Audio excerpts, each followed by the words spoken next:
Hello everyone, welcome back to the channel. तो कैसे हैं आप लोग? बढ़िया। चलिए, तो जर्नल एंट्री के क्वेश्चंस हम लोग कर रहे थे और उसी के कंटिन्यूएंस में आज हम एक और क्वेश्चन लगाएंगे। अपना क्वेश्चन नंबर 22 डीके गोयल की प्रैक्टिकल डीके गोयल की बुक में जर्नल एंट्रीज का प्रैक्टिकल क्वेश्चंस का क्वेश्चन नंबर 22 आज हम यहाँ पे देखेंगे, जो कि बहुत ही इजी क्वेश्चन हो गया है अब आपके लिए, क्योंकि पिछले के लेक्चर्स अगर आप लोगों ने देखे हैं तो उसमें मैंने ऑलरेडी इसमें से कई ट्रांजैक्शंस के कंसेप्ट डिस्कस कर चुका हूं, तो आपको ये क्वेश्चन बहुत ही इजी लगेगा। चलिए देखते हैं क्या है क्वेश्चन नंबर 22। फॉर्मेट पहले ही बना दिए हैं आज हम, ठीक है। फॉर्मेट अब आपको बताने की जरूरत नहीं है क्योंकि कितनी बार बताया जाएगा, ठीक है। तो आइए देखिए, देखते हैं क्या है हमारा क्वेश्चन नंबर 22 का पहला ट्रांजैक्शन लिखा हुआ है। Proprietor withdraw for private use 10,000 from bank, यानी कि प्रोप्राइटर जो है बैंक से 10,000 रुपए निकाल रहा है अपने पर्सनल यूज के लिए, ठीक है। तो पर्सनल यूज के लिए निकाल रहा है, तो यानी कि इसको हम लोग ड्राइंग बोलते थे। और ड्राइंग जो होता है बिजनेस के लिए खर्चा होता है। क्यों? क्योंकि हमारा एक कंसेप्ट है अकाउंट का, कौन सा? Business entity concept. वो क्या बोलता है कि business and businessman are distinct from each other, separate from each other. तो अगर बिजनेसमैन बिजनेस से पैसा निकाल रहा है, इसका सीधा सीधा मतलब ये है कि बिजनेस पैसा बिजनेसमैन को दे रहा है, और बिजनेस अगर बिजनेसमैन को पैसा दे रहा है, और बिजनेस एक अलग पर्सन है, आर्टिफिशियल पर्सन है वो, और बिजनेसमैन अलग एक इंसान है, वो नेचुरल पर्सन है। तो अगर एक आर्टिफिशियल पर्सन अगर नेचुरल पर्सन को पैसा दे रहा है, इसका मतलब कि क्या हो रहा है? ड्राइंग हो रहा है, ठीक है। इसको हम लोग ड्राइंग ट्रीट करेंगे, यानी कि बिजनेस का खर्चा इसको ट्रीट किया जाएगा, ठीक है। क्योंकि बिजनेस और बिजनेसमैन दोनों क्या है? अलग है। ये हमारा बिजनेस एंटिटी कंसेप्ट बोलता है, ठीक है। तो आइए देखते हैं। अब बिजनेस का खर्चा है ड्राइंग, क्योंकि बिजनेस को देना पड़ रहा है, किसको? अपने मालिक को, ठीक है। तो जब मालिक को देना पड़ रहा है तो बिजनेस का एक्सपेंस है, तो एक्सपेंस नॉमिनल अकाउंट बोलता है कि क्या करो? डेबिट करो। तो यानी कि इसमें पहला ट्रांजेक्शन हम क्या करेंगे? ड्राइंग को डेबिट करेंगे। तो फर्स्ट ट्रांजेक्शन में ड्राइंग अकाउंट हो जाएगा डेबिट, और बैंक से पैसा निकला है तो टू क्या हो जाएगा? बैंक अकाउंट, ठीक है। कितना रुपए विड्रॉ किया है? तो 10,000 रुपीज यहां पे विड्रॉ किया गया है, ठीक है। तो यहां पे लिख देंगे being amount withdraw by proprietor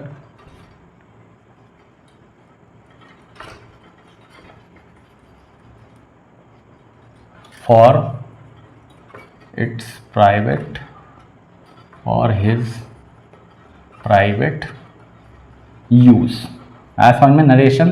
ठीक।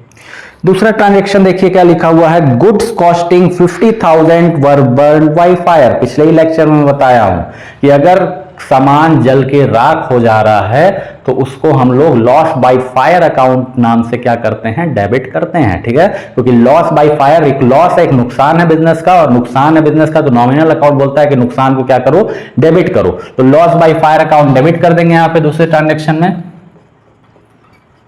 फायर अकाउंट डेबिट, और जला क्या है? सामान जला है। तो ये बताइए, परचेज किया होगा बिजनेस बेचने के लिए, तो बिका तो नहीं ना सामान? बिका नहीं, लेकिन बिजनेस के अंदर ही वो जल के राख हो गया। तो जो परचेज किया गया था वही क्या हो गया? अब जल गया। तो परचेज करते समय हम डेबिट किए थे, तो अब उसी परचेज को क्या करेंगे? खत्म करने के लिए उसको क्रेडिट किया जाता है, ठीक है। तो ये पिछले ट्रांजेक्शन में मैंने समझाया था।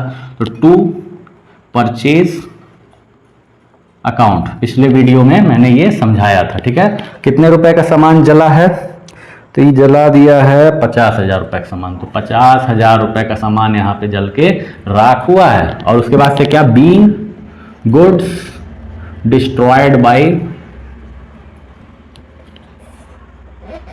By fire. आग लगने की वजह से सामान जल के खाक हो गया, मतलब राख हो गया, ठीक है। जो नो बोल लीजिए आप। आइए देखिए, purchase machinery for cash 1,50,000 and paid 2,000 on it's installation. देखिए, मशीन आप खरीद के ले आए, कितने रुपए का था? 1,50,000 रुपए। 1.5 लाख मशीन ले आए। अब मशीन ले आते तुरंत चलाना, अब इससे थोड़ी रोड चलाते हुए ले आएंगे मशीन, चलाते हुए नहीं ना ले आओगे। अरे मशीन ले आओगे, उसको इंस्टॉल करना पड़ता है, पार्ट्स में मिलते हैं, तो सारे पार्ट्स को जोड़ोगे तब तो जाके कंप्लीट मशीन बनती है। यहाँ तक तो आजकल तुम पंखा मंगवाओ वो पूरा पुर्जा में आता है, तो घर ले क्या करते हो? उसको सब ले आके उसको पूरा फिटिंग करते हो, तब ना जाके वो पूरा तैयार हो, तब दीवार में टांगते हो, तब हवा मिलता है। कि ऐसा ही तुरंत आता ही तुरंत हवा देते ही हुए आता है, ऐसा नहीं ना होता है। तो उसी तरह मशीन्स भी जो होती हैं वो पार्ट्स में आती हैं, तो उसको इंस्टॉल करना पड़ता है, ठीक है। तो इंस्टॉल करने के लिए भी कुछ ना कुछ पैसा हमको पे करना पड़ता है, ठीक है। तो 1.5 लाख की यहाँ पे मशीन खरीदा, 2,000 रुपए उसके इंस्टॉलेशन का चार्ज पे कर रहे हैं, आया समझ में। तो 1.5 लाख की मशीन है, 2,000 रुपए उसके इंस्टॉलेशन का चार्ज। आपको ये आएगा तुमसे मांगने, तुम्हारा दोस्त आ गया शाम में, अब मशीन अभी इंस्टॉल करवाए हो, बेचारा करके गया अभी, 2,000 रुपये उसको दिए हो। अब दोस्त आया, अरे भाई तो बड़ा शानदार मशीन लग रहा है, जो है कितने के लिए हो? तुम बोलोगे अरे भाई 1.5 लाख रुपए मशीन है, तो बोलेगा ऐसा है पकड़ो 1.5 लाख ही हमारे वहाँ भिजवा दो, ठीक है। तो तुम भिजवा दोगे उसको वहाँ 1.5 लाख रुपए में? बोलो भिजवा दोगे? नहीं भिजवाओगे ना। कितना रुपए जेब से खर्च कर किए उस मशीन को चलने के पोजीशन में ले आने के लिए? 1.5 लाख और प्लस 2,000, यानी कि तुम अपने दोस्त से, वो चालाक था, वो चाह रहा था 1.5 लाख तुम मशीनवा दे दो उसको, लेकिन वो नहीं ना दोगे तुम मशीन। तुम बोलोगे भैया देखो 1.5 लाख की मशीन नहीं है ये जो है 1,52,000 की मशीन है। क्यों? क्योंकि तुम उस मशीन को चलने की हाल तक ले आने में 1,52,000 रुपए का खर्च कर दिए हो, आया समझ में। क्योंकि 2,000 रुपए इंस्टॉलेशन का दिए हो उसके पुर्जों को जोड़ने का, असेंबल करने का, ठीक। तो अपने फ्रेंड से तुम कितना रुपए, अब जाओगे तो भी ना जाके कोई पूछे तो बोल देना 1.5 लाख रुपए का, तो तुम अकाउंट के स्टूडेंट नहीं कहलाओगे, ठीक है। तो तुमको जाके क्या बोलना है कि ये मशीन जो है 1,52,000 रुपए की है। तो यानी कि जर्नल एंट्री में इसका जो ट्रांजैक्शन है वो भी किससे रिकॉर्ड करेंगे? 1,52,000 से रिकॉर्ड करेंगे। यानी मशीन हम 1.5 लाख की नहीं मानेंगे, मशीन हम 1,52,000 की मानेंगे, क्योंकि इंस्टॉलेशन मतलब मशीन खरीदने से लेकर उसको चलने की पोजीशन तक ले आने में जितना खर्च होता है सब उस मशीन के कॉस्ट में ऐड कर दिया जाता है, ठीक है। तो ये नया कंसेप्ट था। आइए देखिए, तो यहाँ पे एक ही जर्नल एंट्री बनाएंगे। इंस्टॉलेशन जबरदस्ती घुसा ना देना जर्नल एंट्री उसमें एक ठो, ठीक है। ये नहीं कि कोई नहीं किया अब हम करेंगे इजाद, ठीक है। जो फादर ऑफ अकाउंट्स था लुका पैसियोली, वो नहीं किया, लेकिन मैं करूंगा इजाद, तो तुम ना करना, ठीक है। क्योंकि तुम करोगे तो नंबर कट जाएगा, ठीक। जब तुम आगे और पढ़ना, रिसर्च करना, तब नया कुछ इजाद करना। अभी जो चल रहा है उसको वैसे ही चलने देंगे। तो ये है थर्ड वाला, मशीनरी अकाउंट डेबिट और टू कैश अकाउंट, ठीक है। तो कितना रुपए पैसा गया? पैसा गया आपके पास से 1,52,000, यानी कि 1,52,000 रुपए गया। Being machinery purchased for ₹2 lakh and ₹2,000 was paid for its installation। आया समझ में? नरेशन में शो कर दीजिएगा, ठीक सर। अब आ गया हमको समझ में। अब आइए देखिए, डेप्रिसिएशन की बात कर रहा है यहाँ पे। तो लिख रहा है अगला ट्रांजैक्शन जो है, transaction number 4, charge 5% depreciation on building costing 2 lakh and 8% on furniture costing 5,000। अब सुनिए, डेप्रिसिएशन मतलब क्या होता है? Gradually fall in the value of assets. अगर कोई एसेट्स, कोई संपत्ति आप अगर खरीद रहे हैं तो संपत्ति की वैल्यू दिन प्रतिदिन चलने के साथ साथ, समय के साथ साथ, ठीक है, वो उसकी वैल्यू में गिरावट आती रहती है। जितना ज्यादा वो यूज होगा उतना ज्यादा वो गिरावट आता रहेगा। अब घर बनवा दिए तब उसको 100 साल बाद बेचोगे तब भी उतना मिलेगा तुमको। जमीन की कीमत बढ़ेगी, तुम्हारे ईंटों की कीमत नहीं बढ़ेगी, मतलब कि घर जो बनवाए हो उस दीवार की कीमत नहीं बढ़ेगी, जमीन की कीमत बढ़ेगी, ठीक है। क्योंकि जमीन जो होता है वो एक ऐसा एसेट्स होता है जिसपे एप्रिसिएशन लगता है, उस पर कभी डेप्रिसिएशन नहीं लगता है। लेकिन बिल्डिंग पे डेप्रिसिएशन लगता है, ठीक है। बनवाओगे, रहोगे, जैसे जैसे कुछ ना कुछ चीजें होती रहेंगी, दीवार गंदा होता रहेगा, चीजें खराब होती रहेंगी, दीवारों में क्रैक आते रहेगा समय के साथ साथ, तो उसकी वैल्यू में गिरावट आएगी। फर्नीचर अभी बहुत सुंदर लग रहा है, ठीक है, कारपेंटर बना गया था, अभी माइका एकदम लगाया था, एकदम शानदार चमक रहा था। 2-4 पड़ोसियों जो है बहुत वो किए हैं, तारीफ किए हैं, और उसके ऐसे साल भर बाद अरे ये वही वाला है ना, ये तो कितना गंदा हो गया है ये, ठीक है, इसे बोलते हैं ना। यानी कि उसकी वैल्यू में गिरावट आ गया, यानी कि जितने का उस समय बिक सकता था उतने का वो नहीं बिकेगा, ऐसा समझ में। तो gradually fall in the value of assets is known as depreciation. Depreciation मतलब हिंदी में इसका मतलब होता है हराश। हराश मतलब कि धीरे धीरे समय के साथ साथ संपत्तियों की वैल्यू में गिरावट आता रहता है, उसी गिरावट जितने रुपए का आ रहा है उसी को हम लोग डेप्रिसिएशन बोलते हैं। ठीक है, आया समझ में? आइए अब वही बोल रहा है कि बिल्डिंग था, कितने रुपए बिल्डिंग था? बिल्डिंग था 2 लाख रुपए का। और एक और चीज था फर्नीचर, फर्नीचर था मेरे पास कितने रुपए का? 5,000 रुपए का। इस पे डेप्रिसिएशन लगा हुआ है तो डेप्रिसिएशन निकाल लीजिए इसका। तो डेप्रिसिएशन ऑन बिल्डिंग, तो depreciation on building 2 lakh multiply by कितना हो जाएगा, कितना परसेंट दिया हुआ है? 5%। तो 5 डिवाइड बाई 100, तो 2 जीरो से 2 जीरो कैंसिल, 5 2 जा 10 और 3 जीरो बच गया, यानी कि कितना डेप्रिसिएशन लग गया बिल्डिंग पे? 10,000 रुपए। और फर्नीचर पे कितना? तो डेप्रिसिएशन ऑन फर्नीचर 5,000 रुपए फर्नीचर था और कितना परसेंट? 8% डेप्रिसिएशन लग रहा है। तो 8 डिवाइड बाई 100, तो 2 जीरो से 2 जीरो कैंसिल हो गया, 8 5 जा 40, तो 40 और 1 जीरो यानी कि 400 रुपए इस पे डेप्रिसिएशन लग रहा है। आज समझ में? आइए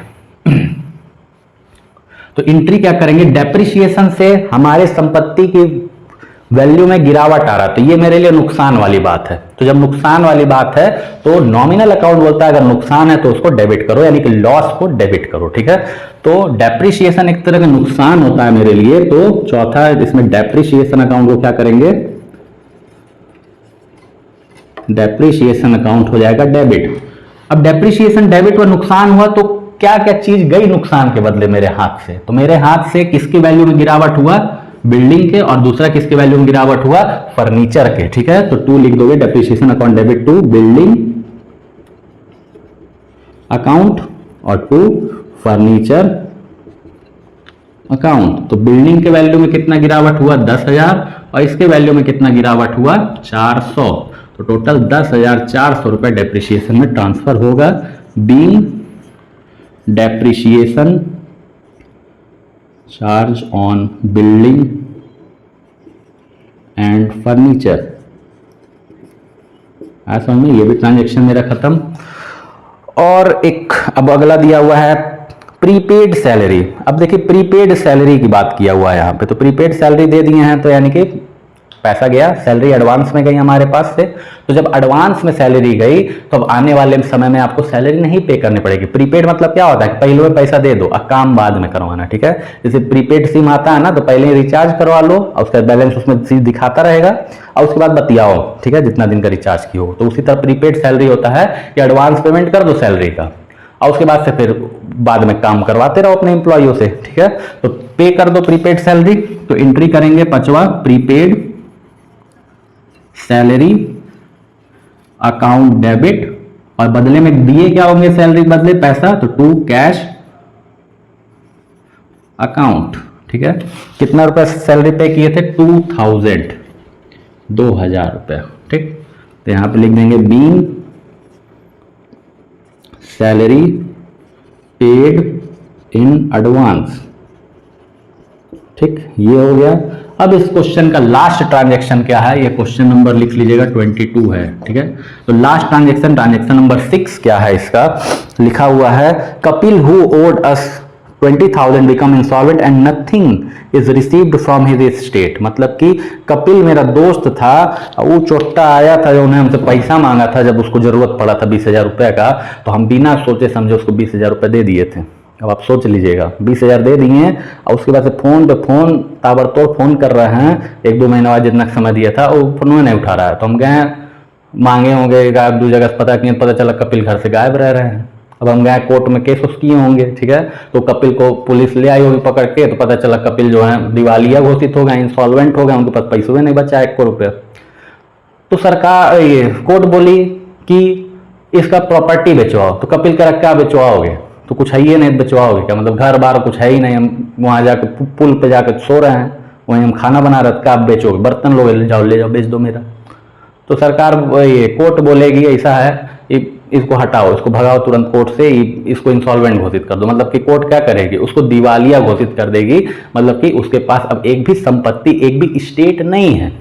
यानी कि लिखा हुआ है क्वेश्चन में कि nothing is received from its state, मतलब कि उसकी प्रॉपर्टी से एक भी रुपया ही नहीं रिकवर हो पा रहा है। भाई जब प्रॉपर्टी रहेगा तब ना रिकवर होगा, जब प्रॉपर्टी ही नहीं है तो रिकवर कहां से करोगे, उसको चक्कू घोंप के नहीं ना निकाल लोगे। तो उस तरह से हम नहीं करेंगे, हमको क्या करना है, छोड़ देना है आपका अपील को। क्यों? क्योंकि हम नहीं बोल रहे हैं, ये कौन बोला होगा, कोर्ट बोला होगा, ठीक है। तो चलो, तो जब वो हमसे 20,000 रुपया लिया था, अब हमको 20,000 रुपया कोर्ट बोल रही है कि बाबू 20,000 रुपया तुम भूल जाओ, क्योंकि कपिल जो तुम्हारा दोस्त था वो चोट्टा निकल गया है, वो कुछ पैसा वैसा खर्च कर दिया, ठीक है, गया होगा जुआ हुआ खेला होगा कपिल, है ना। अब दिए तो 20,000 रुपये, जाकर सट्टा लगा घारा होगा वो कहीं। तो चलिए जाने दीजिए, पैसा गया तो गया, कोर्ट बोल दे रही है तो कोर्ट से ऊपर क्या है। तो यहाँ पे लिखेंगे हम बैड डेट्स, ठीक है। बैड डेट्स बताए थे ना कि जो पैसा आपको नहीं रिसीव होगा उसको हम लोग बैड डेट्स ट्रीट करते हैं। तो बैड डेट्स अकाउंट हो जाएगा डेबिट, और टू कौन धोखा दिया, कौन ले गया था पैसा, कपिल ले गया था, तो टू लिख देंगे कपिल। तो bad debts account debit to Kapil, कितना रुपया, 20,000 रुपया, यानी कि 20,000 रुपए का चूना लगाया कपिल, ठीक है। यहां पे लिखेंगे being Kapil owed ₹20,000 and nothing would be received from, and become insolvent लिख लीजिए, and become insolvent and nothing would be received from its estate। Kapil owed इतना 20,000 and he become insolvent and nothing should be received from his estate। बस ये था हमारा question. अब यहाँ question का करेंगे टोटल, ठीक है। तो टोटल करेंगे तो आएगा 2,44,400, 244,400, ठीक है। तो ये आएगा मेरे क्वेश्चन का टोटल। तो होप सो आपको ये क्वेश्चन समझ में आया हो जर्नल एंट्री का, और पिछले के लेक्चर्स में भी कंसेप्ट समझ में आए हो। जर्नल एंट्री आपके अकाउंट्स का एक बेस है, एक बेसिक चीज है, इस पे कमांड होना बहुत जरूरी है। तो सबसे पहले अगर इस पे कमांड चाहते हैं तो आप सबसे पहले हमारा पहला लेक्चर देखेंगे, जो कि मैं रूल्स बताया था, ठीक है। तो पर्सनल, रियल, नॉमिनल अकाउंट के जो रूल होते हैं, पूरा का पूरा अकाउंट की कहानी वही तय करते हैं, ठीक है। तो अगर वो रूल लगा के अगर आप जर्नल एंट्री पास करना शुरू करेंगे, माइंड में जब जर्नल एंट्री लगाते समय रूल आपका आना शुरू हो जाएगा, तब मानिए कि आपका बेसिक जो है वो दमदार हो गया है, और आगे जो है इसमें कोई भी दिक्कत आपको अब नहीं आने वाली है। तो अगला लेक्चर अगले क्लास में देखते हैं, तब तक के लिए बाय।